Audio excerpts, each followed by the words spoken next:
Amen. Praise the Lord. Purihin po ang Panginoon sa araw na ito. Naniniwala po ako na inihanda na ng Panginoon ang ating mga puso't isipan para po ito ay maging napakagandang sisidlan ng kanyang makapangyarihan at kanyang banal na salita. So napaka-importante po nitong mga pinag-uusapan natin, itong ating pong series, dito po sa ating panibagong series ngayong buwan na ito, by the book, Why the Bible is Such a Big Deal for Christians.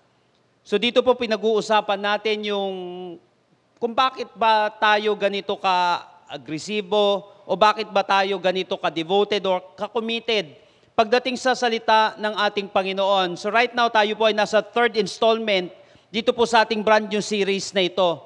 At naniniwala po ko na patuloy tayong palalakasin ng Panginoon, patuloy tayong patitibayin ng ating Panginoon dahil dito po nanggagaling yung ating kalakasan, yung ating pagtibay, lalo na pagdating sa pakikinig at pag-apply natin ng salita ng ating Panginoon. At naniniwala po ako na lahat po na makakapakinig dito sa pangatlong topic natin na ito ay patuloy po na pag-iibayuhin ng Panginoon ang kanyang kalakasan, ang katalinuhan.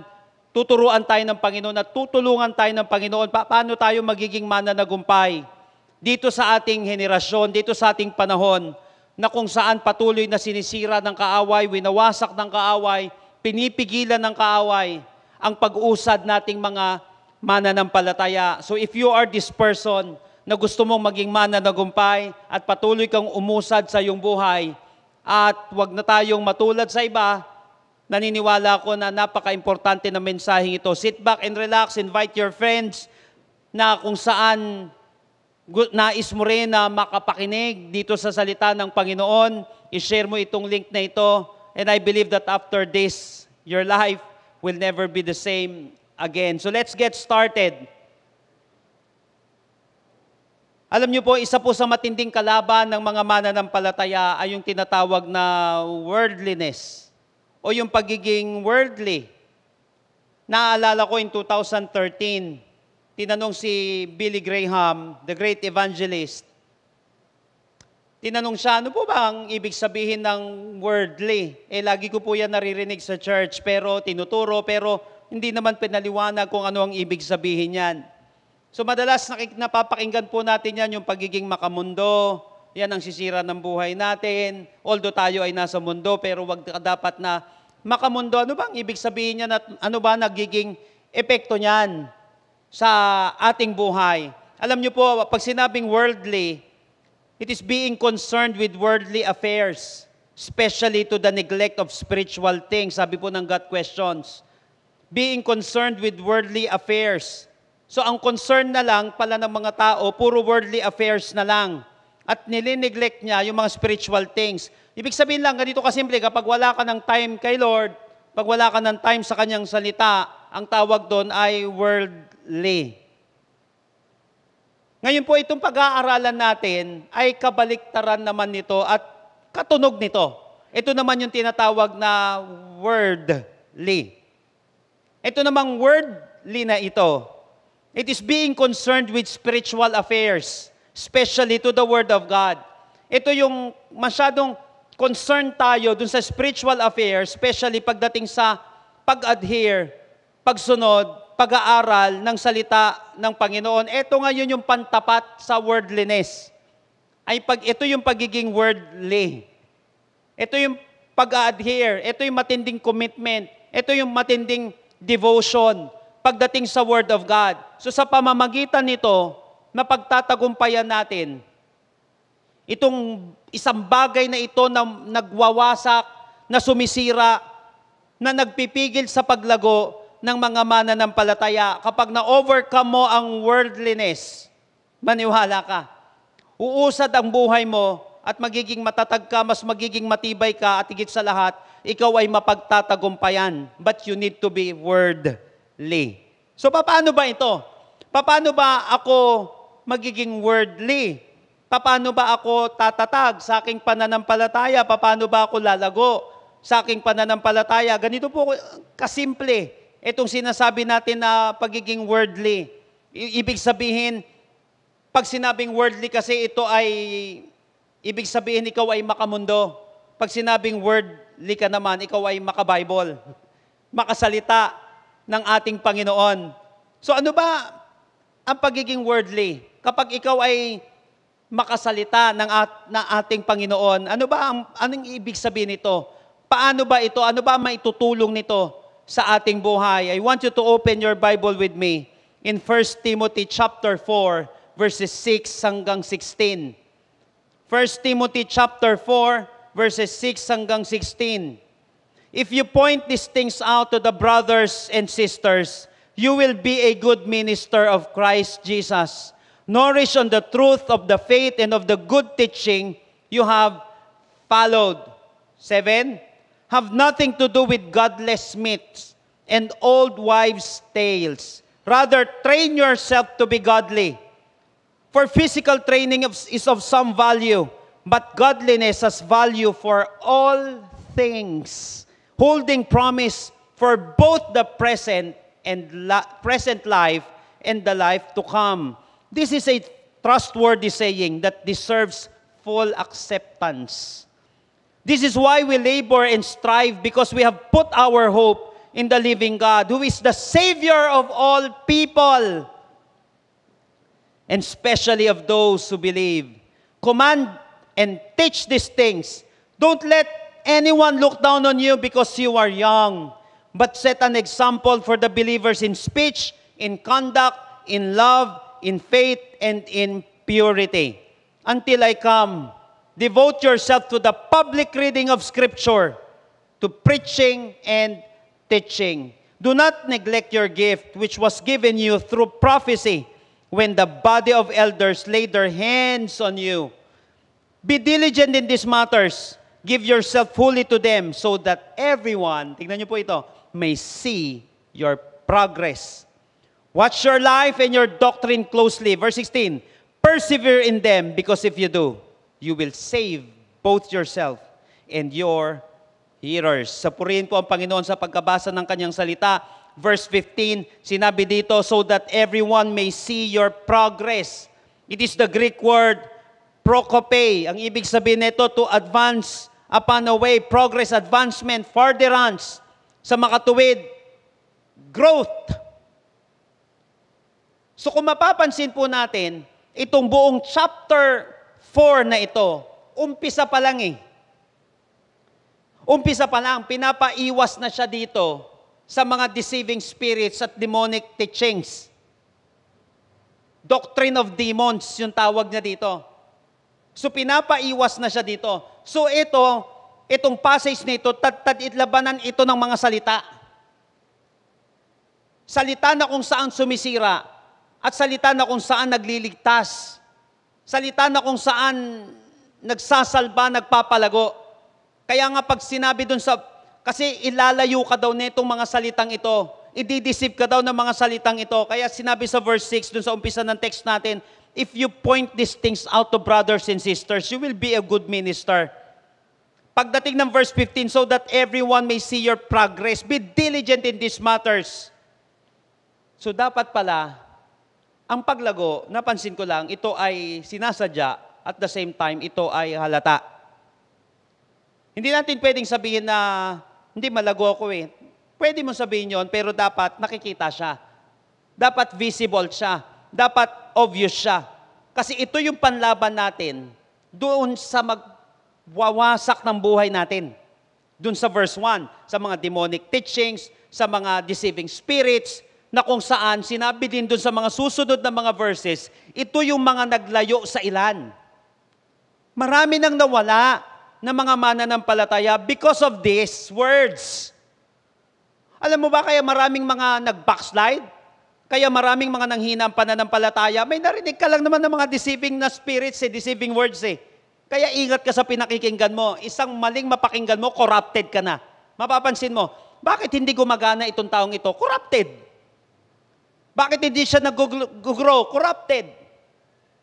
How many of you meron kang USB or yung dati pa, floppy disk? Di ba ang hilig niya makorrupt? Ba't hindi na gumagana? Ilan sa inyo may nagkaroon ka ng corrupted na files? Kasi may virus na dumating. Once hindi gumagana ang isang tao, check mo ba corrupted ka? Sino huling kausap mo?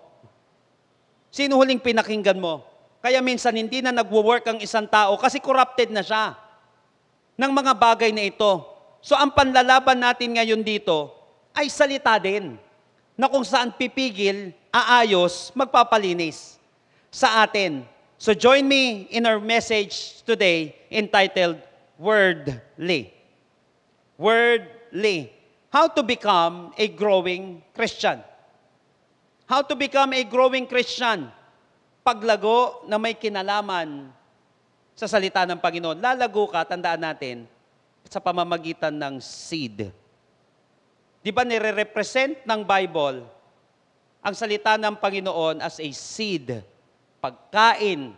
So napaka-importante na dapat yung paglago natin ay nahahalata. Nahahalata mo at nahahalata ng ibang tao. Therefore, you must become a wordly Christian. Ang tanong, paano? Paano natin mapipigilan ang pagkawasak na ito? Paano natin mapipigilan na wag na tayong madamay sa mga nangyari sa iba? Paano tayo magiging pagpapala sa iba? You must become a growing Christian. But the million-dollar question is, how? Kaya nga po, napaka-importante nitong mapapakinggan mo ngayon. Maybe some of you right now, corrupted, hindi nagwo-work yung buhay natin, o kaya feeling natin wala na nangyayari sa atin, ito ang solusyon. Kapag ikaw ay tumitirik, kapag ikaw ay hindi nagwo-work yung buhay natin, kapag gusto mo talagang lumago, maniwala ka, ito solusyon doon. If you are really serious na lumago sa pananampalataya at maging mananagumpay, this is the solution. So lahat po ng ready at excited ngayong araw na ito, mag-type po kayo ng amen dyan sa comment section at naniniwala po ako mga kapatid that after this, your life will never be the same again. Number 1, how to become a growing Christian. Verse 6, sabi dito, if you give these instructions to the believers, you will be a good servant of Christ Jesus. Sabi sa Good News Translation, as you feed yourself spiritually on the words of faith and of the true teachings which you have followed. How to become a growing Christian? Paano ba tayo masasabing wordly na mananampalataya at maging mapagtagumpayan natin yung pagiging worldly? Paano ba? Number 1, eat the Word of God. As you feed yourself spiritually, sinabi dito ni Apostle Paul kay Timothy. So kinakailangan pala, ikaw ay kumakain ng salita ng Diyos. Essential siya. Kapag hindi kumain ng salita ng Diyos ang isang tao, malamang sa malamang, hindi ka lalago. Umpisa pa lang sa buhay ng isang tao, baby pa lang, basic na ito. Kakain ka. At malamang sa malamang, ngayong araw na ito, lahat tayo ay kakain. Malamang sa malamang, yung malaking part ng budget mo ay may kinalaman sa pagkain. Kaya nga, ang pagkain ay necessity. Kung ikaw ay magdinegosyo, napaka-importante. Isa dito sa una mong pagpipilian, may kinalaman sa pagkain. Bukod sa damit, bukod sa ating susuotin, bukod sa ating titirhan, basic ito. May damit ka nga, patay ka naman. May bahay ka nga, wala ka din naman buhay. So napaka-importante lagi ng pagkain. Iti ganun din sa mananampalataya. Ganun din sa isang tao. Kung gusto natin na tayo ay lumalago at maging mananagumpay, we must eat the Word of God as you feed yourself spiritually. Sabi dito, ngayon anong ibig sabihin nito? Sinimplify siya ng easy English version. Sinabi dito sa verse 6c, continue to study the message about Jesus that you have already learned. Uy, tingnan niyo po ito. Continue to study the message about Jesus that you have already learned. That will keep you to be strong. It simply means learn and relearn. Ayun pala ang pagkain ng salita ng ating Panginoon. Continue to study, sinabi dito, and have of what you have already learned. So dapat patuloy tayo nag-aaral, hindi tayo humihinto, continue to study. Ganun pala ang pagkain ng salita ng Panginoon. Hindi siya humihinto. Subukan mo huminto sa pagkain. Ganun siya ka-basic. Subukan natin wag nang kumain ng 1 taon. In fact, kaya pa natin mabuhay siguro ng mga ilang araw. Kaya pa natin ng 1 buwan. Hindi siya katulad ng pag-inom. Sandali lang siya. Pero still, hindi ka rin tatagal sa buhay. Manghihina ka na. Kung ano-ano nang sakit ang dadapo sa'yo. Kasi hindi ka na nakakakain ng maayos. Ganun din. Mapapansin mo, bakit mahina ang isang mananampalataya? Hindi siya kumakain ng salita ng Diyos. Ngayon ang tanong, ano ba nagiging epekto nito sa atin? First, makapapansin natin sa verse 6, sabi sa easy to read version, tell this to the brothers and sisters there. This will show that you are a good servant of Christ. You will show that you are made strong by the words of faith and good teaching you have followed. First, it will benefit you as a servant of Jesus. Kapag ikaw pala ay kumakain ng salita ng Panginoon, hindi ka humihinto sa pagkain nito, sa pag-aaral nito, sa pakikinig nito. Ano ang mangyayari sa atin? It will benefit you as a servant of Christ. This will show that you are a good servant. Di ba sinabi natin yung word na good? Ang ibig sabihin niyan, agathos, with beneficial result. May resulta ito sa panawagan mo. Now, your spiritual diet, remember this, your spiritual diet determines the level of your excellence in the ministry. Yung spiritual diet natin, ito ang magdidetermine sa level ng excellence mo pagdating sa paglilingkod sa Panginoon. Kaya may mga tao, mababa yung kanilang excellence sa paglilingkod sa Diyos, mapapansin mo, may problema sa word yan. Kaya nga napaka-importante kapag gusto talaga nating lumago sa paglilingkod natin sa Panginoon, dapat saturated tayo ng Word of God. Hindi pwedeng naglilingkod tayo sa Panginoon tapos wala tayong devotion. Hindi pwedeng naglilingkod tayo sa Panginoon. For example, nung kami po ay nasa music ministry, pagtapos naming tumugtog, nandun kami sa tindahan, hindi na kami nakakapakinig ng salita ng Panginoon. Kaya karamihan, backslider. Nakuha po natin, bakit? Maglilingkod ka pero wala ka namang Word of God sa buhay, babagsak ka rin. Kaya marami, hindi effective. Kahit gaano kagaling, hindi siya tumatagal. Kaya nga, this will show that you are a good servant of Jesus Christ.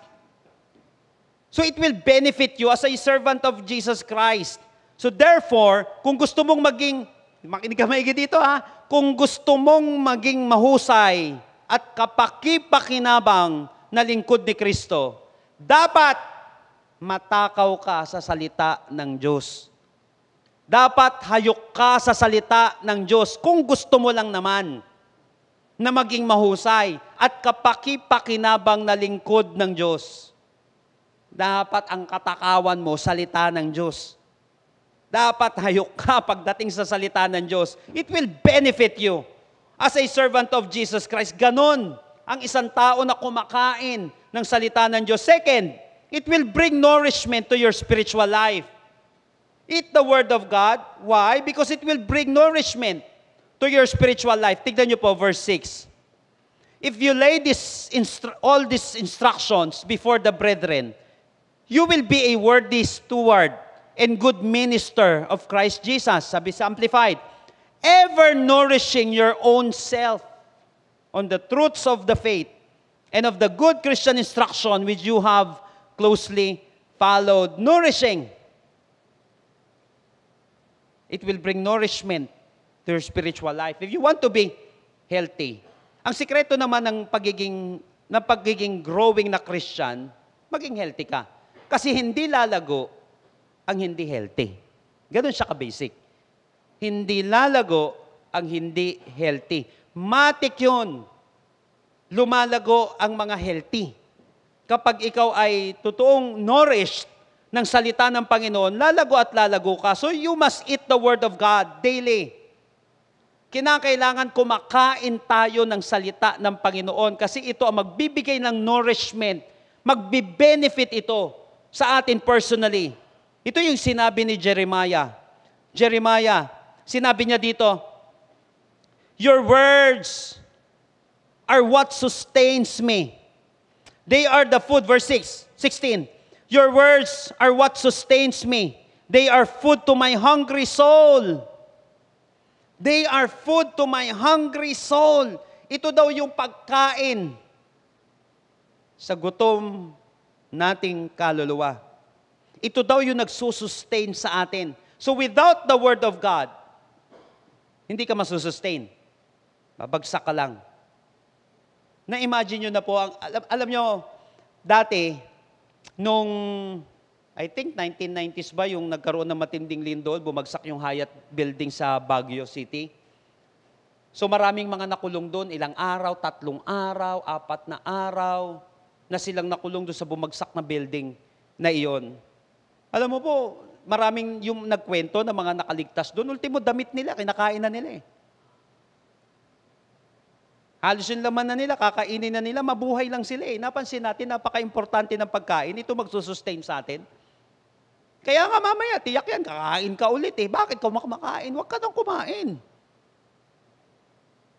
Hindi, mamamatay ako, hindi ako masusustain nito. Hindi na ako makakapagtrabaho, hindi na ako makapag-iisip. Kaya pala maraming Christian, hindi makapagtrabaho ng maayos sa kingdom ni Lord. Kaya pala maraming mga Christian, tagilid yung pag-iisip. Bakit? Gutom spiritually. Malnourished spiritually. Your words are what sustains me. They are food to my hungry soul. Kung binibigyan po natin ng malaking pagpapahalaga ang pagkain sa ating physical na katawan, ganun din sa ating spiritual na buhay. E-core pa naman natin ito. Pag bumagsak ito, bagsak ang lahat. Kaya sinabi sa Easy to Read version, verse 16, your words came to me and I ate them. Kaya kapag may nangangaral ng salita ng Panginoon, dapat kinakain natin ito. Kasi pwede naman nakakapakinig tayo ng salita ng Panginoon. Pwede naman nakakapag-aral ka ng salita ng Panginoon, pero hindi mo talaga siya kinakain. So napaka-importante. Sabi pa dito, di ba? They made me very happy. I was glad to be called by your name, Lord God, all-powerful. Ito'y nagbibigay ng kasiyahan sa atin. Yung pagkain natin ng salita ng Panginoon. That's why in Joshua chapter 1 verse 8, sinabi niya, do not let this book of the law, teka lang. Ito, yung Joshua chapter 1, ito yung papasok sila sa promised land. Uy, gusto mong makakonquer ng promised land? Gusto mo makakonquer ng tagumpay? Anong gagawin mo? Joshua 1:8, do not let this book of the law depart from your mouth. Napansin niyo agad yon? Do not let this book of the law depart from your mouth. May kinalaman na naman sa salita ng Diyos, pagkain ng salita ng Diyos. Meditate it day and night, so that you may be careful to do everything written in it. Then, you will be prosperous and successful. Anything na gusto mong makonquer sa buhay, kasama lagi ang pagkain ng salita ng Diyos. Kapag may gusto kang ma-accomplish, Word of God. Ang tanong, nakakain ka ba muna ng salita ng Panginoon? May word ka ba ng Panginoon? May guidance ka ba ng salita ng ating Panginoon? Billy Graham once said, we need to encourage new believers to feed on God's Word. It is nourishment for the soul. It is nourishment for the soul. Gagamitin kasi natin ito para sa lakas natin, para sa katalinuhan natin, para kayanin natin ang buhay. The writer of Psalm 119 says, how sweet are your words to my taste, sweeter than honey to my mouth. How sweet are your words to my taste. Ito, ibig sabihin, ito yung craving niya. The question is, are you still craving? Pagdating sa salita ng ating Panginoon, alam niyo po recently, kasi may challenge po ako sa lahat ng mga pastors ng Amazing Hope, natatapusin namin yung Bible. I don't know kung ginagawa ng iba, pero tingin ko naman ginagawa. Pero alam niyo po, ito ulit, nakakaranas ulit ako ng matinding craving. Pagdating sa salita ng Panginoon, parang excited na excited ako. Hindi lang para, talagang excited ako sa pakikinig, sa pagbabasa ng salita ng Panginoon. Excited ulit ako na matapos siya. Kasi nung nakaraan, let me be honest with you, nagkaroon po ako ng holy dissatisfaction sa buhay. Recently lang. In fact, 3 days ago, yung parang, I want more. Lord, gusto ko pa pong makakonquer. I want more in this life. Gusto ko pa pong lalo kitang makilala. Gusto ko pa po na lalong lumago. Nagkaroon ako ng ganon. Paano mangyayari yon? Word of God. Dapat yun muna ang craving natin. Kasi once na yun na naging craving natin, may lakas ka ngayon na mag-conquer. May lakas ka ngayon sa panibagong gusto mo mangyari o nais ng Panginoon na mangyari sa ating buhay. How sweet are your words to my taste. Sweeter than honey to my mouth. Once kasi na wala na tayong ganitong craving, ibig sabihin, may problema na tayo internally. Napansin mo kapag wala kang gana, bakit? May sakit ka. Either yung puso mo, emosyon mo, o yung katawan mo. Kaya once, hindi ka maigi dito, once wala ka ng craving, pagdating sa Word of God, may problema ka. Kinakailangan ayusin mo yan agad. So the effect of the Word of God could sometimes be as sweet as honey. But minsan, ang effect ng Word of God is as bitter as medicine. Minsan para siyang kasing tamis ng honey, pero minsan kasing pait siya ng medicine. So you must eat both and not feed only on your favorite scriptures. Kahit na ayaw mo, kailangan mong kainin yan. Napag-usapan na natin yung nakaraan. Verbal, plenary. Ibig sabihin, bawat at lahat ng salita ng Panginoon, inspired yan. Useful ang lahat ng yan. So kahit na masarap sa'yo o hindi masarap yan, dahil i-correct ka, i-rebuke ka, kainin mo yan. Kasi pag masarap yan, edi pampasaya sa'yo. Pero kapag mapait sa'yo, yung mapapakinggan mo at babasahin mo, edi ibig sabihin, may sakit ka, pinapagaling ka ng Panginoon. Ayaw mo pa nun. Matthew chapter 4, verse 4. Jesus answered, it is written, man shall not live on bread alone, but on every word. I-type mo yan dyan, every word. Sabi mo sa sarili mo, every word. But on every word that comes from the mouth of God. Hindi ka mabubuhay ng maayos bilang tao kapag walang word of God. Kaya nga kapag ang isang tao ay walang salita ng Diyos, sinabi ko na yan nung linggo, last week, hindi lang spiritual life ito. Sa lahat ng aspeto ng buhay, kaya nga man shall not live on bread alone. Whether believer or unbeliever, pag walang word of God, walang tunay na buhay. So kinakailangan magkaroon ng isang tao ng word of God. Pag walang word of God, kulang ang buhay ng isang tao. Man shall not live on bread alone, but on every word that comes from the mouth of God. Someone said, if you wish to grow in spirit, feed on the spiritual food, the Holy Word. So how to become a growing Christian? Eat the Word of God. Kain ng salita ng Panginoon. Dapat necessity siya sa buhay natin. Dapat itaas natin yung craving natin dito. Umpisa siya. Kapag gusto ka may makonquer, na promised land, by the way, Matthew 4:4, di ba? Pag may gusto kang mapagtagumpayan, na battle, na mga greatest battle sa buhay mo. Sino sa atin dito may mga battles? Matthew 4:4. Di ba? May conflict silang dalawa ni Satan saka si Jesus Christ. Gusto mo magtagumpay? Kain ng salita ng Panginoon. Napaka-importante ng salita ng Panginoon. Eat the Word of God. It will benefit you as a servant of Jesus and it will bring nourishment to your spiritual life. Pangalawa, verses 7 hanggang 10. Don't waste time arguing over foolish ideas and silly myths and legends. Spend your time and energy in the exercise of keeping spiritually fit. How to become a growing Christian? Number 2, exercise the Word of God.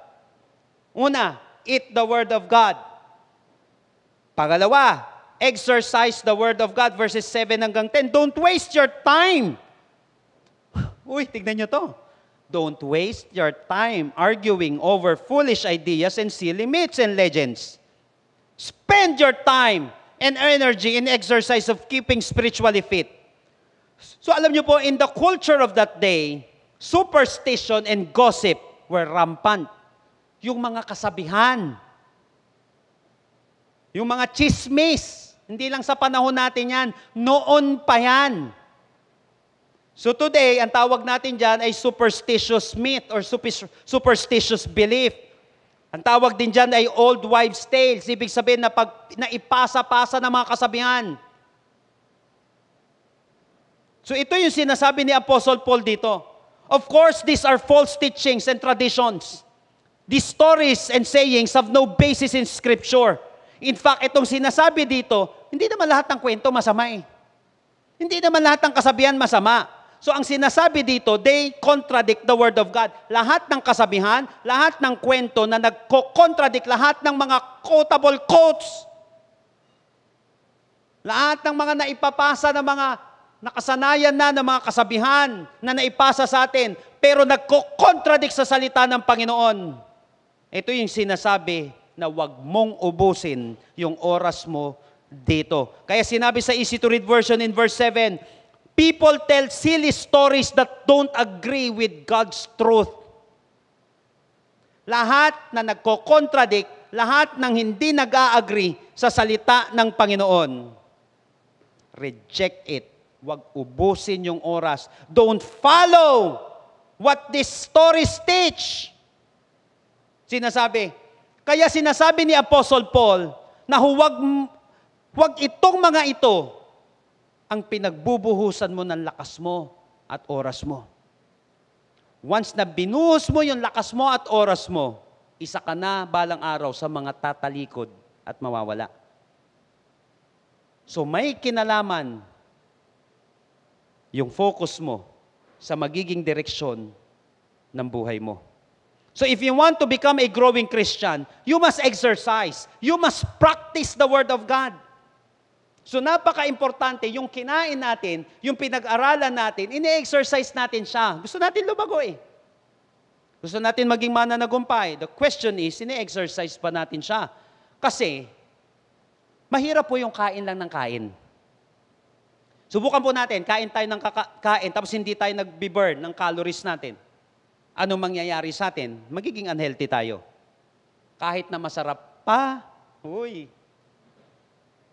kahit masarap pa ang kinakain mo, pag hindi mo pre-practice yan, wala mangyayari. Kahit si Jesus pa teacher natin, kung malahudas tayo, wala mangyayari.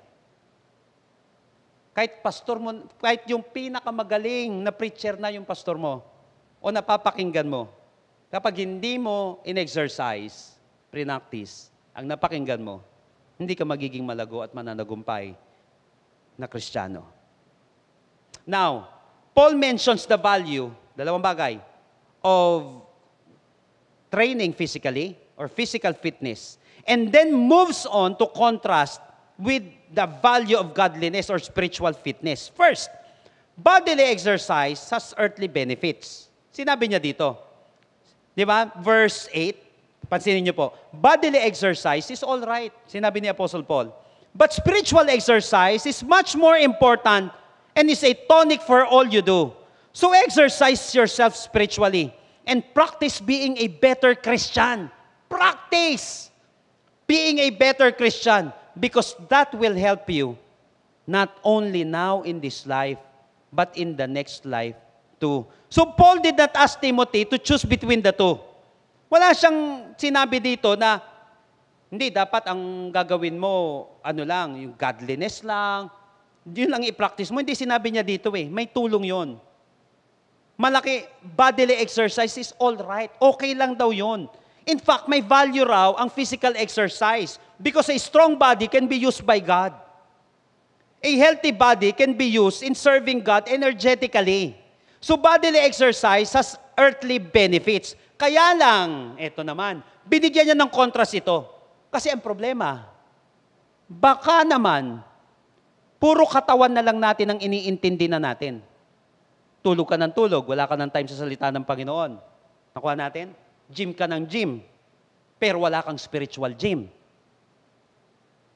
Biruin mo, ginastusan mo yon, pinuntahan mo yon, tama, may benefit yan. But second, godly exercise has eternal benefits. Itong isa, earthly benefit. Yung pangalawa naman, may eternal benefits. Ano yon? Godly exercise. Sinabi dito, so exercise yourself spiritually and practice being a better Christian. Bakit? Ba't kinakailangan mong i-practice yan? Bakit mo kinakailangan i-exercise yung faith mo?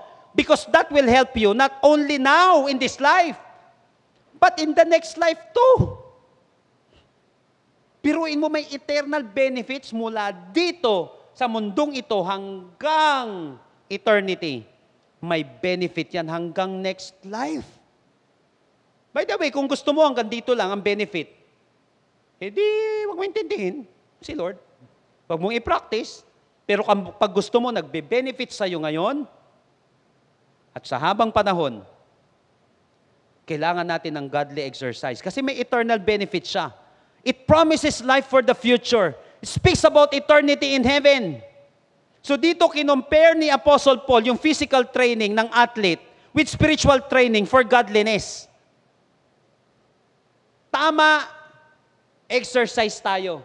Tama, bigyan natin ng panahon ang pagkakaroon ng malakas na pangangatawan, ang pagkakaroon ng healthy na katawan. Kaya lang wag mong kalimutan na mas importante ang godliness. Napaka-importante ng godly exercise kasi may eternal benefit siya. Mula ngayon, sinabi sa text natin, not only now in this life, but in the next life too.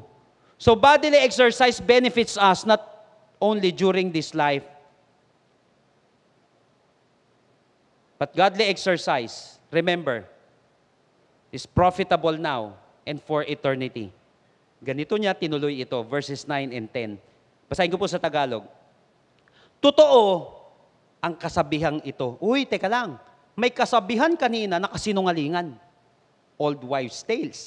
Superstitious myths. Tapos naman, pagdating sa verse 9, kasabihan din. Word na naman. Totoo ang kasabihang ito. Yung sinabi niya, at dapat tanggapin at paniwalaan ng lahat. Verse 10, at ito ang dahilan kung bakit nagsisikap at nagtsatsaga tayo sa pagtuturo sa mga tao. Dahil umaasa tayo sa Diyos na buhay, na siyang tagapagligtas ng lahat ng tao, lalo na ang mga mananampalataya. So Jesus is the Savior of all. Not just some. Kaya nga napaka-importante po mga kapatid, kaya daw ito yung dahilan kung bakit sila nagsisikap, nagtsatsaga sa pagtuturo.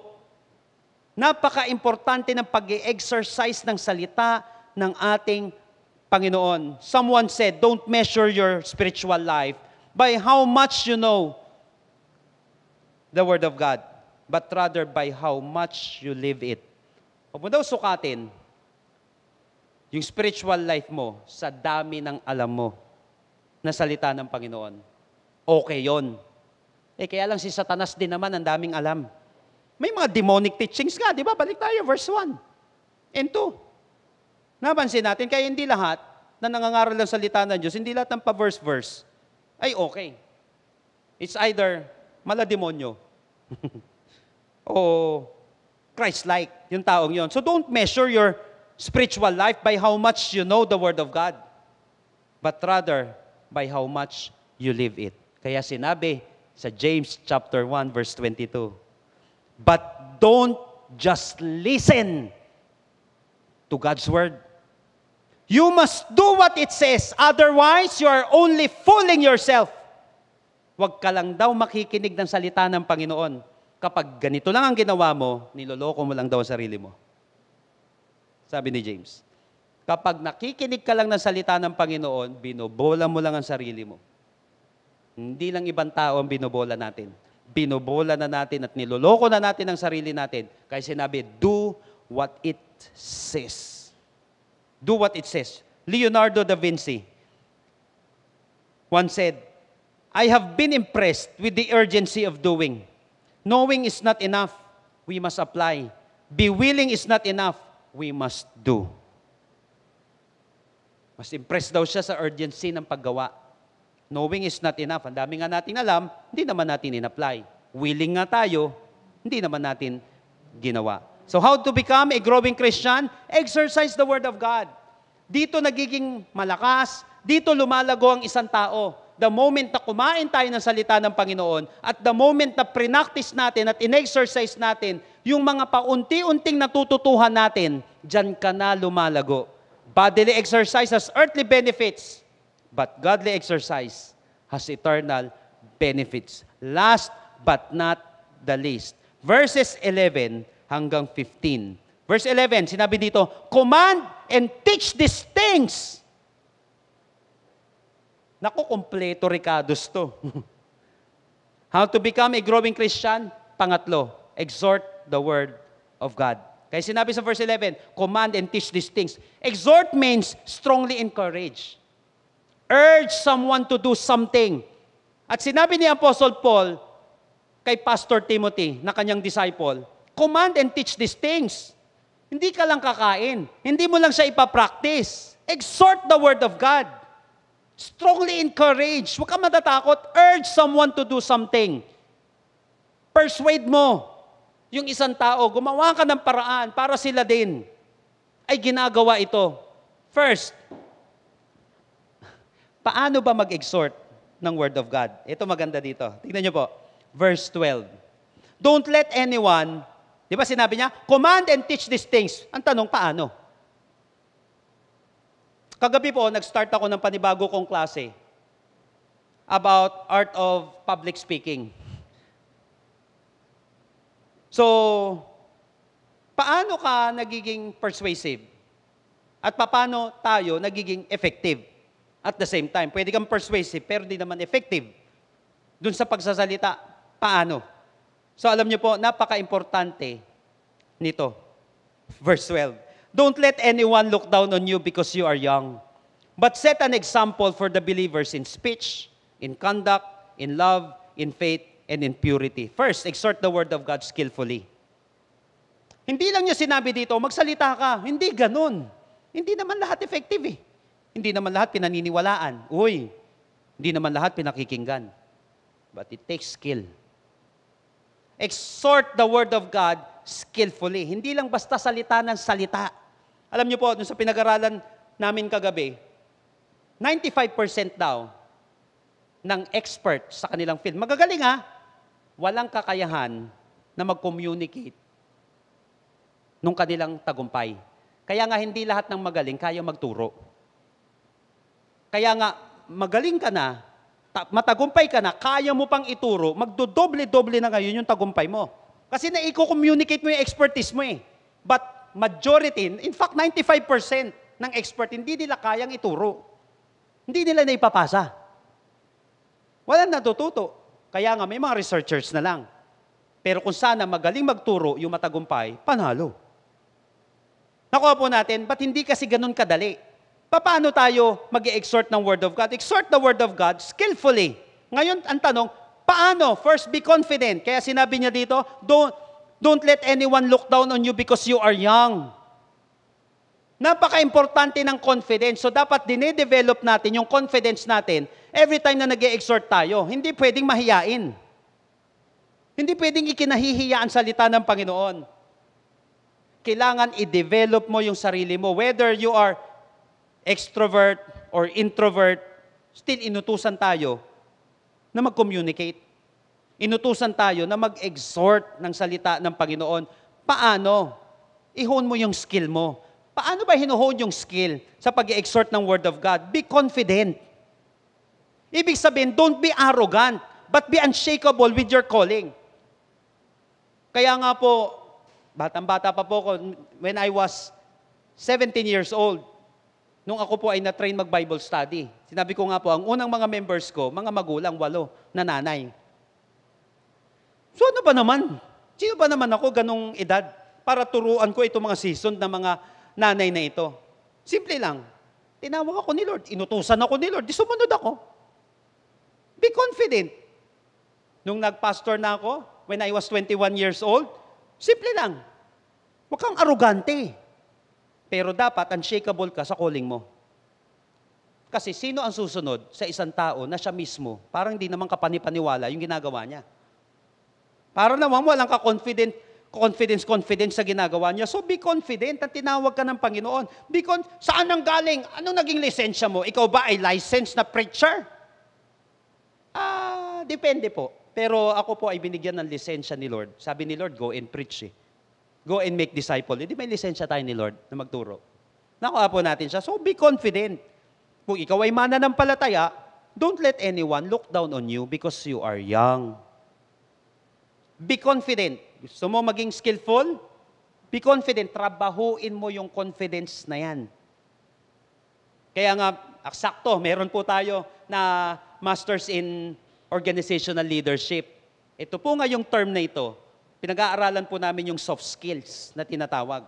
So pag-aaralan namin itong term na ito, yung effective communication, paano mo i-communicate ang sarili mo? Paano mo kino-communicate yung product mo? Paano mo kino-communicate yung sinabi sa'yo ng Panginoon? It takes skill. Kailangan ng verbal and non-verbal communication na tinatawag. Napaka-importante ng mga strategies na yon. At ang kagandahan, buenas, ng mga estudyante ko ngayon. Yung pinag-aaralan ko ngayon, mapapasa ko agad sa kanila. Don't let anyone look down on you because you are young. Be confident. Pangalawa, paano ka magiging skillful? Be a model. Sinabi dito, but set an example for the believers in speech, in conduct, in love, in faith, and in purity. Kinakailangan pala, modelo ka. Why? Teach by example. Bakit? Mas powerful ang pagtuturo kapag nakikita ito sa nagtuturo. Sabi, bata ka na nga. Hindi ka pa marunong magsalita. Set an example for the believers in speech. Hindi pa maayos yung pamumuhay mo. Bagito ka na nga. Yung action mo, yung conduct mo, hindi maganda. Paano ka paniniwalaan? In love. Yung pagmamahal, pananampalataya, pati purity. Tingin na nga sa mga kabataan, mapupusok. Tingin na nga sa ganito, puro lang laman ang iniisip. O, di ka talaga paniniwalaan. Nakuha po natin yon. So, exhort the word of God skillfully. How? Be confident and be a model. So, once ginagawa mo ang isang bagay, maniwala ka. Mas effective ka na magturo. Powerful yon. Exhort the word of God skillfully. Pangalawa, verses 13 and 14. Ang ganda nito, tignan nyo. Hanggang 15. Until I come, devote yourself to the public reading of Scripture, to preaching and to teaching. Do not neglect your gift, which was given you through prophecy when the body of elders laid their hands on you. Be diligent in these matters. Give yourself fully to them so that everyone may see your progress. So that everyone may see your progress. Second, exhort the word of God sacrificially. Command and teach these things. How? Exhort the word of God skillfully. Pangalawa, exhort the word of God sacrificially. Kaya nga sinabi dito, devote yourself to the public reading of Scripture. First, be devoted. Alam niyo po, pag binasa natin sa Greek, it means hold on. Kang aayaw. Ito naman, masyado ka namang matampuhin eh. May kaibigan po ako, nung una siya nag-preach. I don't know kung mapapakinggan niya to. Pagka-graduate namin, inawagan niya ako. Unang preaching niya. Pagtawag niya sa akin ganon, naglalabas ng nararamdaman niya. Sabi niya sa akin, bro, ayoko na mag-preach kay kailan. Sabi niya sa akin. Kasi hindi ko na-deliver ng maayos, nahihiya ako. Parang sinasabi niya na parang wala siyang kwenta, parang sablay siya, parang failure ka. So sabi ko naman, tara, kita tayo. Natandaan ko, kita pa kami nun sa Araneta. Tapos mamaya dyan, usap kami, sabi ko, ang magdidetermine agad ng pagiging failure mo, yung first time na ginawa mo. Lahat naman nangyari yan eh. Sabi ko sa kanya, ang maganda, lahat naman nagkaroon ng failure, lahat naman nagkaroon ng sablay. Pero lahat na magagaling ngayon, sumablay, pero nagpatuloy lang sila. Ito yung sinasabi dito, devote yourself, hold on. Hindi laging okay, pero kinakailangan, you must be devoted, i-devote mo yung salita mo dito, gusto mong lumago eh. Gusto mong maging mananagumpay. Hindi mo pwedeng sukatin ang tagumpay ng isang tao sa unang sablay niya. Kung susukatin mo lang yung tagumpay ng isang tao sa isinablay niya ngayon, teka lang. Remember that all successful people have experienced at least one major failure in life. So hindi yan ang sukatan, yung failure mo ngayon, hindi yan ang sukatan sa pwede mo maging tagumpay bukas. But you have to hold on. Be devoted. Ako nga, tagal-tagal na, nagtuturo na ako na ito, tapos nag-aral ulit ako. Public speaking? Ha? Kaya lang, galing nung mentor ko kagabi. Grabe, kaya na-capture ako eh. Kasi ilang beses siya nanalo sa public speaking, isa siya sa pinakamagaling na business coach sa buong mundo. Kaya lang, sabi niya, lahat sumasablay. Kaya lang, nagpatuloy. Exhort the word of God sacrificially. Second, sinabi niya dito, be diligent in these matters. Be diligent. Pag binasa natin sa Greek yan, actually, militao ang ibig sabihin nun sa Greek. Tignan niyo, ibig sabihin pala ng diligent, give painful attention. Ha? Kaya nga, exhort the word of God, not just skillfully. Kasi pwedeng skillful ka, ang dami kong kilalang skillful na preacher saka teacher eh. Na Christian, wala na ngayon eh. Why? They don't have sacrifice. They don't know how to sacrifice. Siguro minsan tinatamad o kaya nabigo. Pero dito sinabi, be devoted, hold on, be diligent, give painful attention, tiyak yan, masasaktan ka. Ang dami kong beses na nagsasalita ako eh. Na parang pinapahiya ka ng mga nakikinig sa'yo. Tapos parang minsan sablay ka, kaya nga give painful attention. So, tanong, willing ka ba na masaktan sa sinishare mo? Pagdating sa sales, hindi pwedeng matampuhin ka. Hindi pwede na nagno lang. Ayoko na. Susuko na ako. Hindi ka magiging matagumpay. Sa pagbebenta ng produkto mo, kapag ikaw ay walang sakripisyo. Hindi ibig sabihin na nag-no ang isang tao, no pa rin siya sa susunod. So dapat marunong ka ng tinatawag na follow up at follow through. Exhort the word of God sacrificially. Hold on. Give painful attention. Be earnest. Ibig sabihin, sa makatuwid, pagdating sa pag-exhort ng word of God, it requires your time, your treasure, and your talent. Devote yourself. Do not neglect your gift. Sinabi dito, do not neglect. Be diligent. Kaya nga napansin ko, yung mga tignan nyo lang, sino yung mga nakita mong tumagal sa pananampalataya? E di yung mga nagsishare pa rin ng Word of God hanggang ngayon. Sa iba't ibang uri ng kapamaraanan, kaya ka tumagal kasi marunong ka mag-exhort ng Word of God. Command and teach these things. Kinukommand mo sa family mo, tinituro mo siya. Ibig sabihin, sa ibang literal translation, yung command dito, prescribe. So kapag may gusto kang gumaling, i-prescribe mo yung Word of God. Gusto mo siyang gumaling spiritually. Gusto mong humusay yung tao. Teka lang, mahal mo ba yung pamilya mo? Mahal mo ba yung taong yan? I-prescribe mo yung Word of God. Command and teach these things. How? Exhort the Word of God skillfully. And exhort the Word of God sacrificially. It requires your time, your treasure, and your talent. Mapapansin mo na lang, lumalago ka na at nagtatagumpay ka na. Kaya sinabi sa verse 15, so that everyone may see your progress. Ang paglago ay sinasadya, ang paglago ay halata. So that everyone may see your progress. Sila yung nagtatagumpay. Pag walang progress, walang success. So if you want to become a successful Christian, exhort the Word of God. Huwag mong hinahayaan na kumakain ka lang. Una, how to become a growing Christian? First, eat the Word of God. Kain ng salita ng Panginoon. Diyan manggagaling ang energy mo.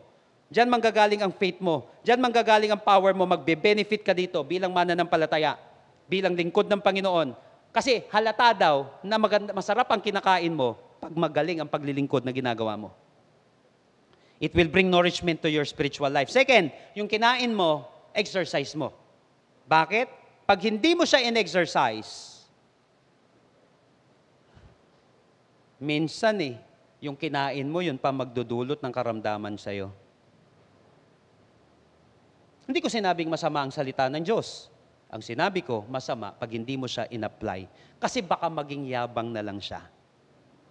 Hindi rin makakatulong. Bakit? Kumain tayo, nakinig tayo, pero nakikita ng mga tao, hindi mo naman ina-apply. Hindi mo naman ginagawa. So nakakasama lalo sa atin, sa pagkatao natin, sa buhay natin. Dapat yung kinain mo, exercise mo. Pangalawa, exhort mo yung Word of God. Skillfully and sacrificially. Magpatuloy ka, kahit na nasasaktan ka, pagtawanan ka man, yun yung mga tao. Kaya nga, noong nakaraan may mga kausap ako na mga negosyante, sabi ko sa kanila, nasaktan ka na ba? Nalugi ka na ba? Sabi ko opo, sabi nila sa akin, di kaya mo ulit yan. Kasi sanay ka na eh. Ang mga nagtatagumpay, baka ilang beses na yan nasaktan at napahiya. Pero hindi sila huminto. Kaya, kung gusto mong mag-mature na Christian, dapat wordly ka na mananampalataya. Verse 16, and I will end with this. Sinabi dito, ganito niya tinapos yung passage na ito, yung chapter na ito. Ano sabi niya? Sabi sa easy to read version, ito na.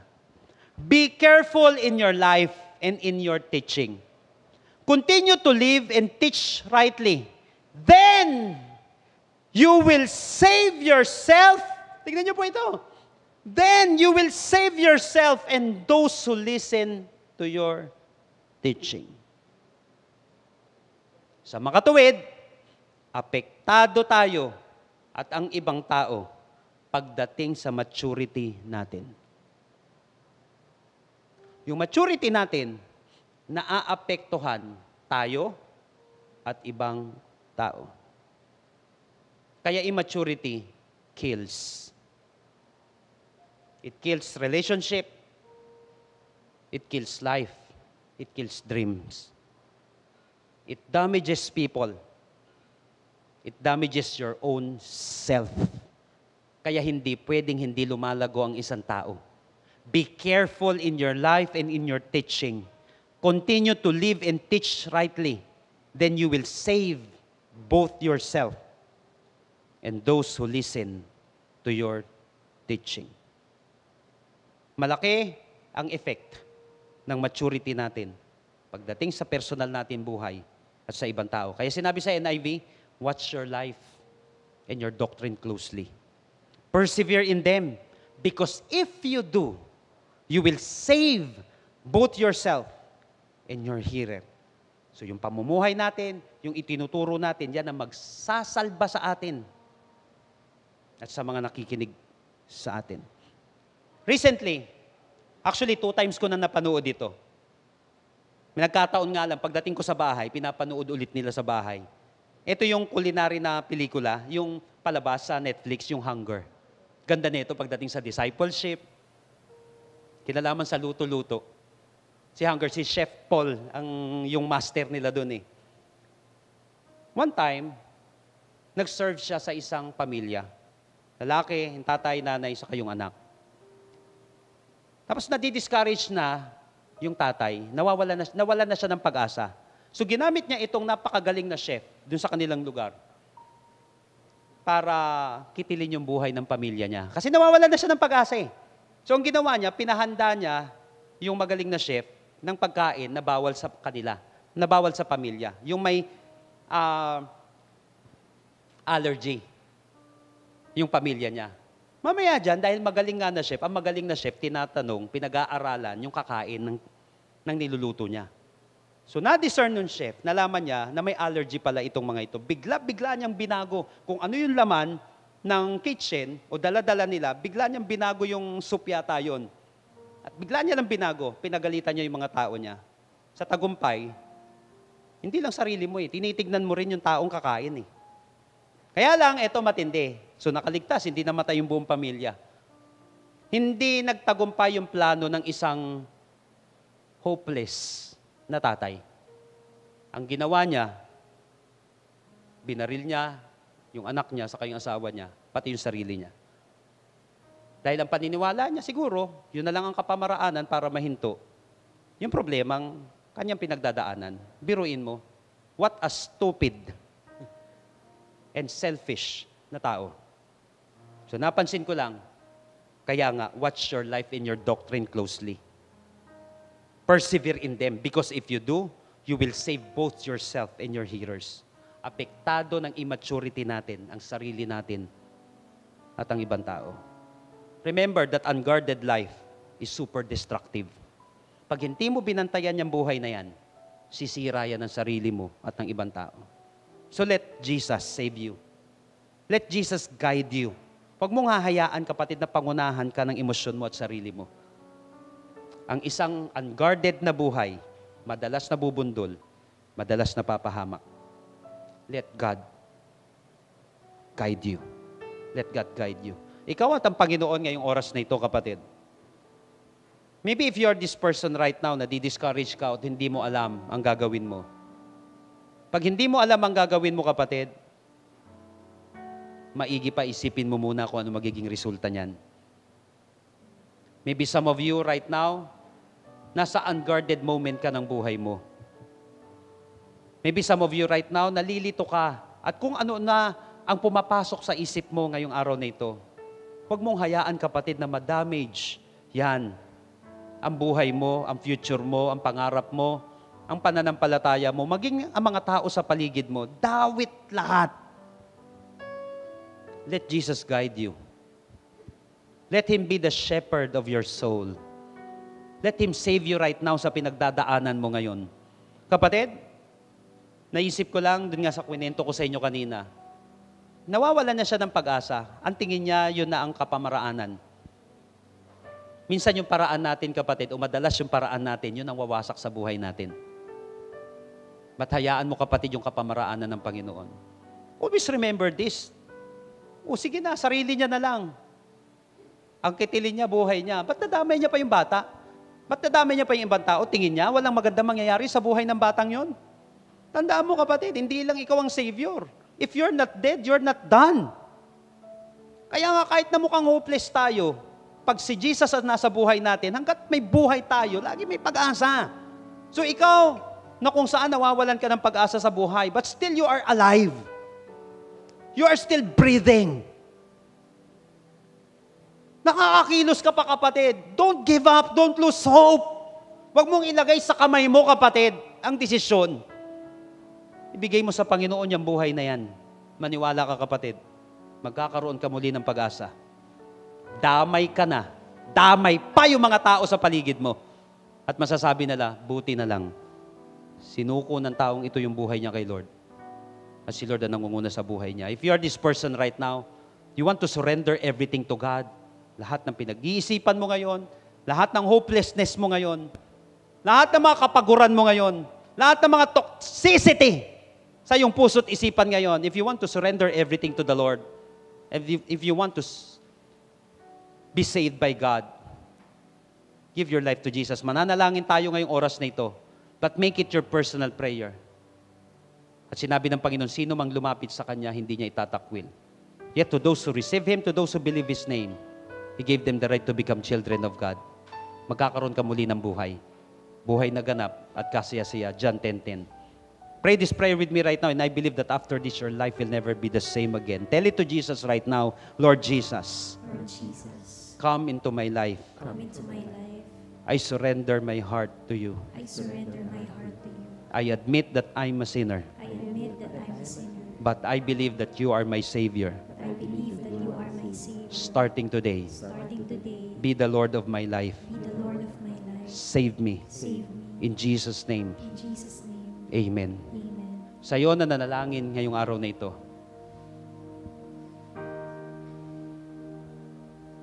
binigyan ka ng Panginoon ng buhay. Buhay na ganap at kasaya-saya. Magpatuloy ka sa Panginoon. Maraming dahilan para sumuko. Pero mas maraming dahilan para magpatuloy. Ang dahilang yun, yung tinanggap mo ngayong araw na ito. Walang iba kundi ang Panginoong Kristo. Sa iyo na may hopelessness.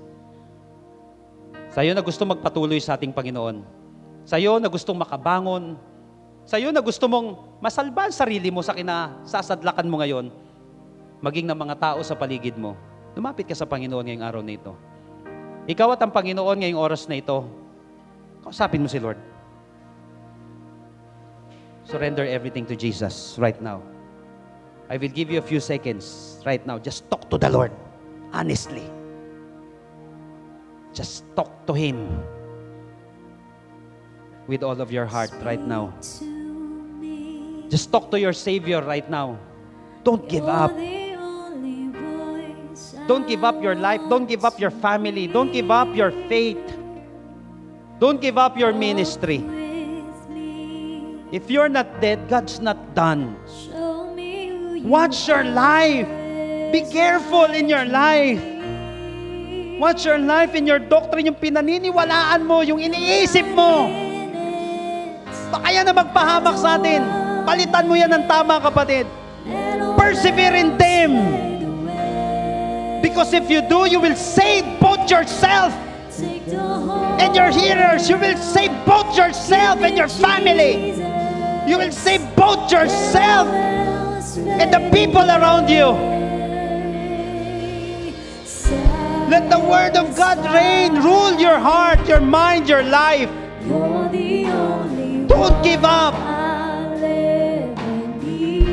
Pansinin mo, kapatid, yung iniisip mo, yung buhay mo. Suko mo sa Panginoon. Lahat ng mga negativity ngayong araw na ito.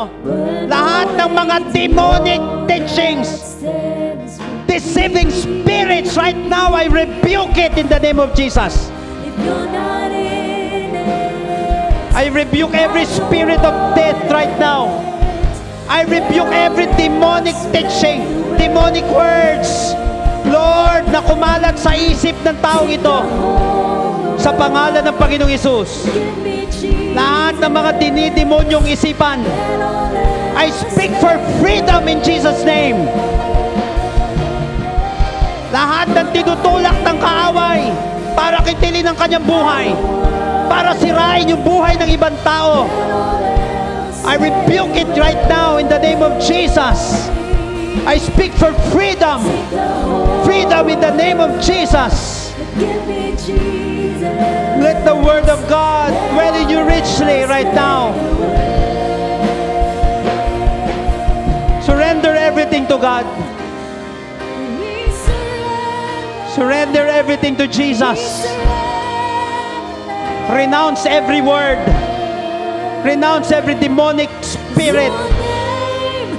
Demonic teaching right now.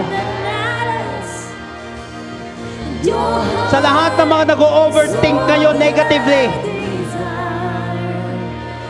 Lord, palayain mo po, Panginoon, sa maling kaisipan ang taong ito na nakakapakinig ngayon ng iyong salita. Palayain mo po, Panginoon, sa spirit of helplessness, hopelessness. Bigyan niyo po ng pag-asa ang bawat isa.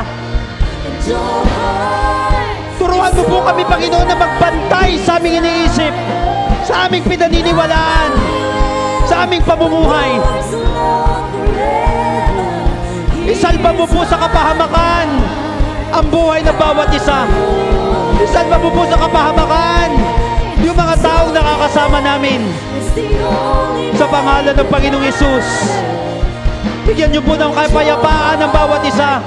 Palayain mo, Panginoon, ang mga nasa tanikala. Sa pangalan ng Panginoong Hesus. Oh Lord, freedom, peace, prosperity. Fill us, God, right now. Fill us, Lord. Fill us, God.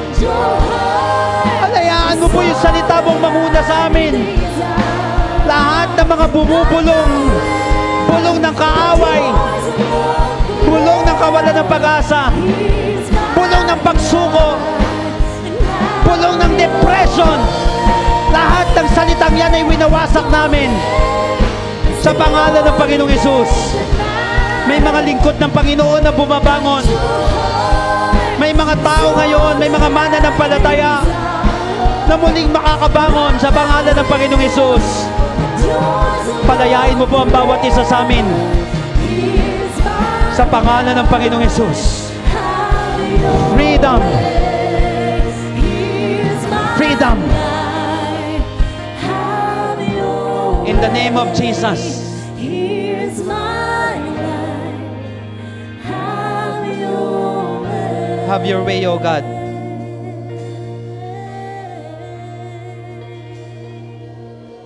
Ngayong oras na ito, Panginoon, binibigay namin sa iyo ang aming mga buhay. Sorry, Lord, na kung minsan yung kilos namin, yung iniisip namin, pang amin lang. Right now, God, rule and reign. Salamat dahil may binigyan ka ng kalayaan ngayong araw na ito. Kalayaan, Panginoon, sa depression. Kalayaan, Panginoon, sa mga negativity, hopelessness, helplessness. In the name of Jesus. Mga maling pananaw na napakinggan namin kung saan-saan. Ayaw winawasak kayong araw na ito sa pangalan ng Panginoong Hesus.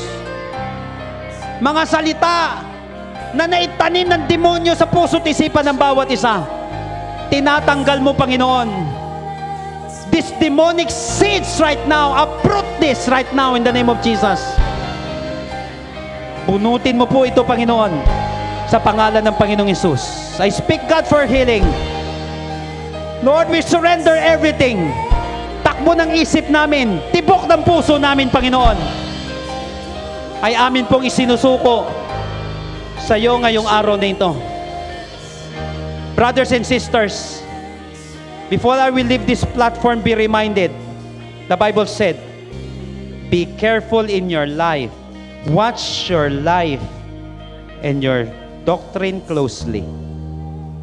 Buhay mo, pinaniniwalaan mo. Watch it. Persevere in them, because if you do, you will save both yourself and your hearers. Lord, salba mo po ang bawat isa. Maging pagpapala rin kami sa mga tao na nakapaligid sa amin. Right now, people of God, I want to remind you that because of Jesus, you are blessed.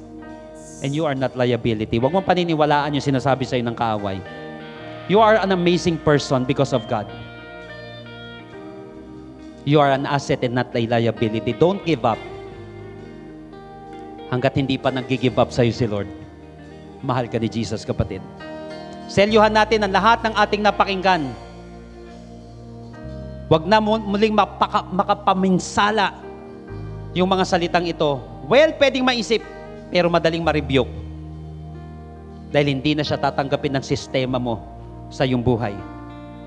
Ikaw ay pinagpala upang maging pagpapala. In the name of Jesus. Right now, people of God, I want you to receive these blessings, which God promised in Numbers chapter 6, and every time i-declare ito, every time na nire-receive mo ito, the Bible said, receive it, and it will be yours. Right now, people of God, may the Lord bless you and take care of you. May the Lord be kind and gracious to you. May the Lord look on you with favor and give you peace. Lord, we receive all of these blessings in Jesus' name. And everybody shout aloud, amen and amen. God bless you all. Jesus loves you. See you next week. Pangako mo sa'kin, di ako iiwan. Sa bawat sandali ay laging sasamahan. Banal na Espiritu, hatid ay kalakasan, upang lahat ng bagay ay mapagtagumpayan. Pangako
join